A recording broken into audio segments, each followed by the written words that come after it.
Hey, Tina. Hi there. So thank you so much for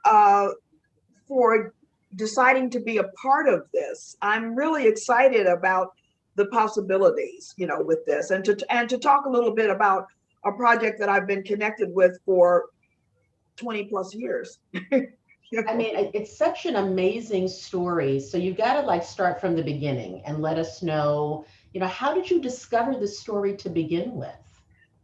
Well, my father passed away in 1987, and he left me his library. It was one of my favorite places to be anyway in the house. It was just wall to wall books on all four sides in the basement. And one of the books, not one, but a series of books were written by J.A. Rogers, one of them called Race and Sex, 3 volumes. And the first volume had a picture of a woman who clearly looked ethnic. And it said, Charlotte Sophia, first Black queen of England. And I was Blown away, right? and you got to keep in mind, I was fully an adult in Yeah. 1987. And so I'm thinking, how is it that I do not know this? And then, the first thing you think about, it must be a mistake. The queen of some other country, not England. We would have known that in the same way that we know all about her husband, King George III, his madness. Right. So why did we not know that he was married to a woman of color? So I immediately started investigating that story. And in those days, there was very little. I mean, there was just absolutely nothing one could uncover necessarily about her, a line here, a line there, except a um, a mention that Queen Elizabeth, the current Queen Elizabeth, did admit to one of her great grandparents being someone who had Black blood in them. And then you couldn't find the newspaper that it appeared in. And I got to tell you, as many times as I've been to Buckingham, to the archives, to Windsor archives, it's very mysterious. It's just disappeared. Right. Yeah. Disappeared. Well, I stepped away from that project, went on to my Sally Hemings project, did that research. That was like 15 years. And that project comes out and everybody is saying, gee, what are you going to, what do you do for a follow-up to this juggernaut that was Sally Hemings and American Scandal? And then I thought, wow, this was the time to perhaps circle back around and investigate Charlotte's story. By then, there were other historians who had started to write about her, certainly in conjunction with books on King George. Right. One of them was a writer named Olin Headley. There were a few things that I began to find, including Charlotte's own autobiography, which was published in 1819, the year after she died. Okay. Of course, it was not going to go into any very specific detail about why her skin was so tawny, or why, as Horace Walpole, who was, I have jokingly said, this guy was the Roger Ailes of his day.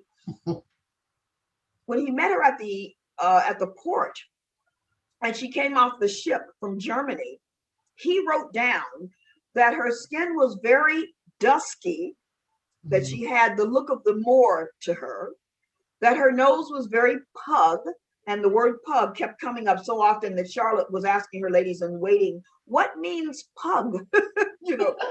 And that her lips were larger. Actually, they called it, he said, her lips have the same fault. That was the language that was used. So there were some people who felt that she was a little browner than they were expecting for a German princess. And we have to remember that's where she was from. She was from Germany. All of the Georges, all of the Hanovers were all German. And they had to marry German consorts. And so that's why they looked for her. They searched for her, not just her. They were searching for a German Protestant to sit on the throne with George, because England was in the middle of the 7 Years' War. And so over she comes, and she meets George on her wedding day. on her wedding day. So in fact, coming down the aisle, and she looks up and there's her husband. And so thank God he was, sort of attractive. But they meet that day. And of course, George finds out that night he has married a Black woman. I thought, you can't, it doesn't get any better than that for someone who is considered a historical dramatist. I said, connecting those dots, what happened during that whole tete-a-tete, that was just a writer's dream. So. And Tina, how did you discover the actual ancestor that kind of began that lineage of Black people? I work with a historian who I've been working with, frankly, since Sally Hemings, Mario de Valdez y Cuckoo, who is himself biracial. And he was searching the de Sousa family. And the de Sousa family is only 5 generations down from the original Moor from whom Charlotte is descended. So what was fascinating was that I said to him, Mario, you're giving me emails of information. I mean, Mario's somebody that if you ask him one question, you're going to get 50 pages of information back, which I'm kind of happy about because I was able to extrapolate bits and pieces to turn it into the drama. But he traced it back to Margarida de Castro y Sousa, and that is the Black branch of Portuguese aristocracy. And they are themselves 5 generations from Madrigana bin Bekar. And she is the Moor whose family was brought over to Portugal, and she married King Afonso III, who was Portuguese king. And she didn't marry him. She was the concubine of King Afonso. So they had 2 children, but those children were considered illegitimate. So those 2 biracial children that the 2 of them had then begat all of these generations that lead down to Charlotte, not only to Charlotte, but to King George. So yes. Oh my God. George and Charlotte are actually distant cousins. Wow. And when you get to maybe 5 generations, 6 generations up from Charlotte's generation, George III von Erbach had a sister named Elizabeth von Erbach. So Charlotte is descended from that George. And our King George, for the purposes of our story, our King George III, King of England, is descended from the sister Elizabeth von Erbach. So still, the brother and the sister are on the same line coming down from Margarida y Castro de Sousa and from Madrigana. So there are all of these Black lines of descent on both sides that have led us to Charlotte and George, and quite frankly, down to the current reigning monarch and her children and his children. And that's so interesting, Tina, because there's so much talk right now about race and royalty with Duchess Meghan and what's happened with her and Prince Harry. And so do you feel that this moment is particularly ripe for Charlotte Sophia's story, though you've been researching it for such a long period of time? Talk about that a little bit. I have to tell you that in writing, certainly writing the book, and I'm currently on the pilot for an HBO Max series. It's almost as though I'm simply writing the same story 250 years later. It's quite amazing that we've got the Meghan and Harry interview on Oprah, where Meghan admitted that some member of the family asked her what the color of her child might be. And in fact, Charlotte Sophia was asked by her aunt, what might the color be of this child when she was carrying the son who became the next king, King George IV. While she was carrying him, there was a concern that the child might be a little dusky. That's a word that keeps coming up all of the time, but that was the word of the times for biracial. Now, and so it feels like the same story where the firm tells the sovereign and the sovereign's family what to do. And it's the same in that story where he had to marry a German Protestant. Never mind that he was in love with another aristocrat. She wasn't quite royal enough. Yes, she was the great granddaughter of King Charles II, but not with King Charles II's queen, with his mistress. So she wasn't quite royal enough for a king of England to marry. But that's who our King George was in love with at the point that he was told, no, you can't marry her. She's Catholic and her bloodline is not strong enough. You must marry a German Protestant. And they start looking for women for him to marry, as if your feelings are going to change for the person you love. Well, doesn't that sound like Charles and Camilla and Diana? That's right. I mean, it's very interesting how history just keeps repeating itself. And with Charlotte Sophia, do we think that she was aware of her African heritage, or was that something that she had to discover as well? Well, we do show how she completely unpacked that. She knew that she was descended from Madrigana bin Bekar. Her father was a very enlightened man. Again, cousins marrying. So the father and her father and mother were also cousins. So they were all part of that, all a part of that lineage. He told her as much as he knew.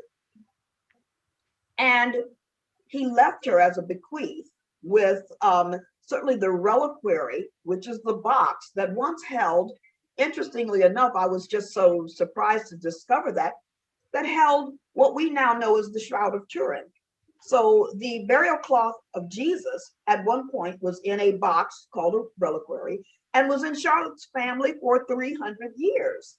So they knew all of the various lines of descent that they had, from King David, Knights Templars, this Black woman, Madrigana, bin Bekar. It's a very interesting history that I was able to discover. And so, of course, I needed to have my character of Charlotte, for the purposes of the novel, start to discover those things for herself. So we as the audience, or as a reader, can discover it.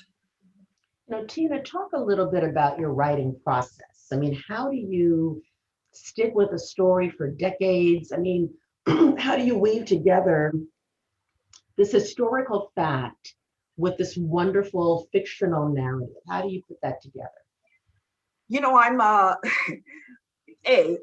I've been dubbed a historical griot. More importantly, I'm a historical dramatist. So I take everything that I have in the historical record and try to put it in some order. So I have at least a chronological order of events. Naturally, you're going to have gaps. Wherever I have a gap, particularly if I have a gap that's in excess of 2 years, then I'm going to create how we get from this bit of information to the next bit of information. It was very easy to discern that she was going to have a difficult time enthralling or ensorceling an aristocrat in her day, because she had a slightly darker skin complexion. Supposedly every other member of her family came out looking white, and then those genes just got together that created her, that made her, and frankly, and not that dark, I would say she was probably Meghan Markle's complexion, somewhere in there. Mm-hmm. But if you're from a family that's all red-haired, freckled and lily white looking, then you're going to be the one that's a little browner. You're going to be the one that people are going to point to and say, how did that happen? So all I had to do then was to establish that she was under all of that white makeup for a reason, that her makeup was always heavier than everyone else's. Well, it covers up the tan skin. Mm-hmm. And so that was something that I did, that I played with, because it was only a line here or a line there that I extrapolated from a book, and in the British Library, where I still have a membership. It's not a lending library, but you go in, it's a research library. And I spent most of my time there. Every trip that I'd never been 24 trips to London, just since 2008, maybe. I mean, I am in London all the time, easily twice a year, every year. So I would get a bit of information here, a bit of information there. And then I figured, oh gosh, how am I going to connect these? Because they would be fascinating bits of information that I would want to use. So my process for the first, I would say 5 years, and this is with me doing other projects, would be just to collect enough information for me to do what I would call book one. Mm. And book one was the first third of the book, called Princess Charlotte. And so I said, okay, let me just get through however many pages it's going to be so that I can get through her life up to the point where she has to marry the king. Mm-hmm. And then the next step would be, okay, then research, Queen Charlotte. Charisse, I will tell you, when I was done with the book, it was 615 pages. Oh. So I said, oh my God, this is not good. It literally, my girlfriend laughed at me. She said, you wrote the Gutenberg Bible. You got to get it down to King James. Get it down to King James. And she was very helpful. I will shout out to Denise Gilman. She was very helpful. She would take my reams of streams of thought and organize it into, I think you should hold off on this until you get to this section. And it was extraordinary, that early partnership. Because she would be, this is my best friend. So we would take a lot of those trips to London together, and she would say, oh, I found something. Oh, here, listen, what do you think about this? So in terms of my process, I think I had more fun in the writing of it, because it was the discovery of who was in Charlotte's life. For instance, the fact that her grandmother had an affair with Ibrahim Petrovich Ganibal, who was the African general in Peter the Great's army. So I said to myself, what was to stop Charlotte's own mother from having a second line of Black blood in her? Wow. Yeah, I mean, so it would be these wonderful nuggets of information that I would find and then have to weave it into a tapestry called this book. Yeah. Now, you did a play as well, correct? That's right. All right. Did that precede the book, or was it simultaneous? Well, it turned out, it ended up being simultaneous. I had finished that Gutenberg version of the book, and I have another girlfriend, again, shout out to Joanne Morris, who called and said, "Listen, I have an opening in August. Can you bring in one of your plays? Do you have anything?" And I said, nothing new. I said, but I did finish a book. I might be able to put something together there. And so and maybe even an elongated one act, I was thinking. So she said, I just need you. Now, keep in mind, August is 4 months later. Mm. So I'm actually challenging myself to write an entire play in 4 months to be presented in Santa Monica, California. But I did it. And in presenting that play, and I had an extraordinary cast for that production, in putting that together, people were so fascinated by the story that I had given out note cards to everyone. And I said, give me your thoughts and your impressions. And so that when the whole thing was over, I went out on stage and people said, hey, maybe you should, have you thought about, they would be fascinated by certain characters. And a lot of the same characters kept cropping up. They loved the Black guy who was the servant to Charlotte. They loved his mother, who was like Charlotte's surrogate mother. They talked about whether or not I should, there's an incident that happens. And so there were people that said, yeah, okay, you kind of, you soft pedaled that. And you soft pedaled it because it's a historical story, but don't do that. Don't do that. You went there with everything else. You need to go there with this incident. So it was amazing that everyone was sort of contributing. And I was thinking, now, if this audience is feeling that way, same thing may happen with regard to the book. Mm-hmm. So after I presented that and flew back to New York from LA, I went back into that Gutenberg version of the book, and I redrafted some of that because of some of those things. Those characters were very popular, so I would say they were going on at the same time. Now, the actress who played Queen Charlotte in Bridgerton is narrating the book, yes. Correct? Yes. Tell me about that. I mean, that's amazing. I mean, what is her voice going to bring? Oh my God! Listen, well, first of all, they had, this is recorded books. Shout out to you guys. I love recorded books. They allowed me to make suggestions about who should come on to do the narration. And to their credit, before I could suggest British actress friends that I had, who I thought would be marvelous, their casting person, Jeff, sent me a list of wonderful voice actors who had done books for them before, and it was alphabetical. And the first person on the list was Adjoa Ando. And I said, oh, stop. Wow. Because her voice is amazing. She had done brilliant work on other books. People love her. She was on Bridgerton getting a chance to play this fabulous, a character of Lady Danbury. And yes, I listened to everyone's sample, but my God, I kept coming back to her voice. It's very majestic. It was not, because obviously the character could not have that sort of British, what is it called, Cockney accent. It had to be very regal, very upper crusty, very aristocratic. And she brings that and her emotion. I mean, she is very specific about doing accents. So German accents and Portuguese accents and British accent, whatever was needed within the body of that book, she came with it. And we were thrilled when she agreed to do it. So I was sitting here, I'm in California now, I was sitting here and I said, wow, this is the gods bringing the divine right people to the material. So you spent years telling the story of Sally Hemings, and then you told the story of Charlotte Sophia. My question is, did these two women have anything in common?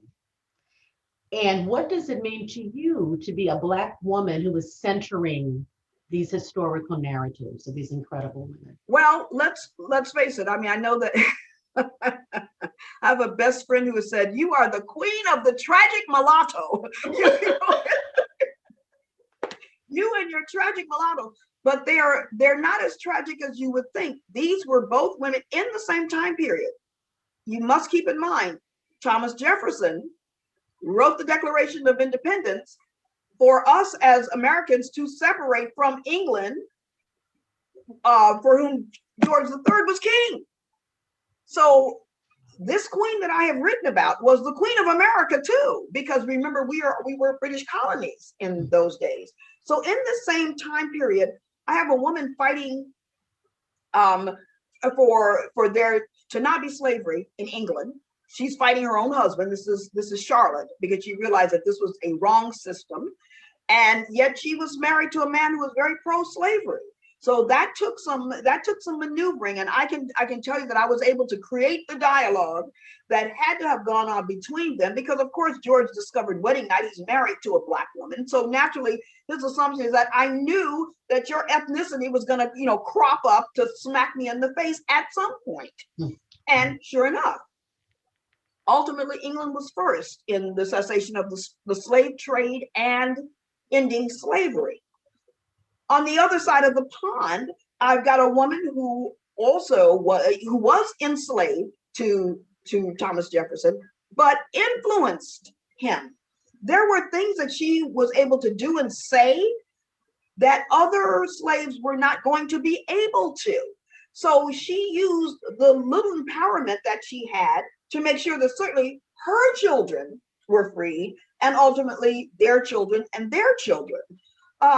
There is the similarity here is these two women ended up being very powerful, influential figures behind the scenes in the lives of their very powerful either husbands or slave master, not concubine, but lovers or whoever they were involved with. These women were able to really influence those particular men. So that's the similarities that I draw between the two of them. I would have loved, I could not make that leap. I could not and did not. I could not take Jefferson to England, although he went, but I could not bring her. She was in France with him. And I said, boy, trust me, I tried it. And I said, no, I'm going to be beaten up enough that I've actually outed the fact that the Queen of England was a Black woman. And there will be those who will say, oh, Sally Hemings and Thomas Jefferson. Yeah, okay. So, you know, we've got there's a lot of contention when it comes to that story. But if I could have taken Jefferson to England, and if Sally could have come with her brother as attendants to him as one of his daughters, I would have loved to have had the Queen meet Sally and to know what that conversation was like. I know that Charlotte met John Adams's wife, Abigail, because their children sort of liked each other. And boy, were those two women trying to keep John Adams' daughter and Queen Charlotte's son, William and Nabby, they liked each other. Okay. It was a special relationship even back then. You know, wow. So I know that they met and they talked as mothers, but I could not make the leap and have Charlotte be there, have Sally be there to meet with the Queen of England. That is, maybe that's a play I will write one day, you know, a fictitious piece. That would be wonderful. Yeah. What has been the reaction to the story from people in the United Kingdom to discovering this about that queen? Well, first of all, the canonized historians over there are probably having a hard time with it. I will say that Bridgerton at least did me the favor of showing the world a queen who is being performed by a Black actress. And so a lot of what the back and forth between was she or wasn't she happened last year when Bridgerton first came out. And the fact that there are Black aristocrats in that story. And so people are warming up to the idea that, yes, I know we've been fighting it and oh, are you really definitely sure that this was the case? As with most things, I have discovered in my writing as a historical dramatist that every time there has been a major contribution made by people out of the African diaspora, our contribution to history tends to be expunged from the historical record. With the exception of maybe Dumas, maybe.